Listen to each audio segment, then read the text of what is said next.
Dear Miss Overmeyer, colon, if you have any questions regarding the subject of government bonds, we think we have satisfactory answers to them. Paragraph.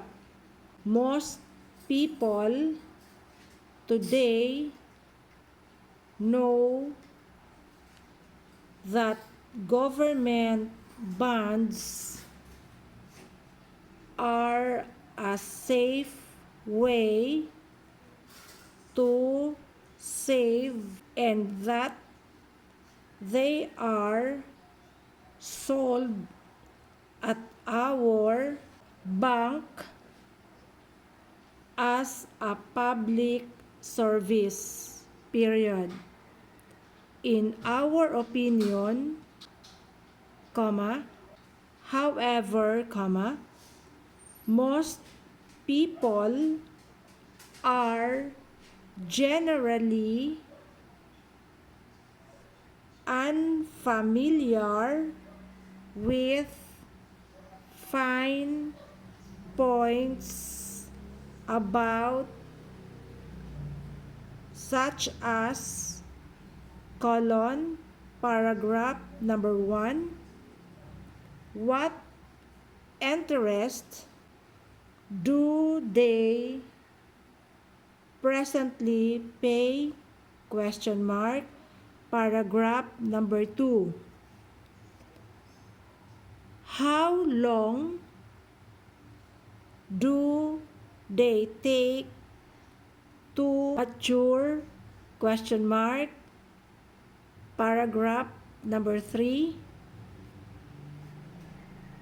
What particular tax advantages do they provide immediately? Paragraph number 4.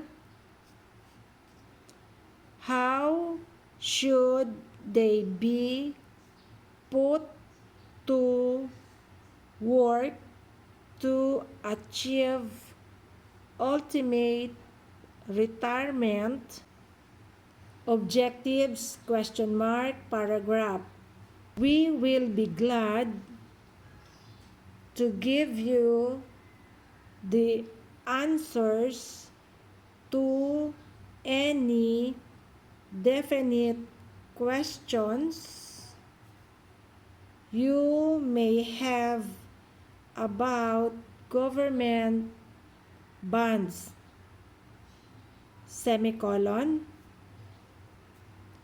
They are an important part of our business, period. Stop in any morning or afternoon at the nearest office of the National Trust Company, Miss Overmeyer, and speak with one of the executives in our bond division, period. Our banking hours are from 9 a.m. to 4 p.m. Period. Yours very truly.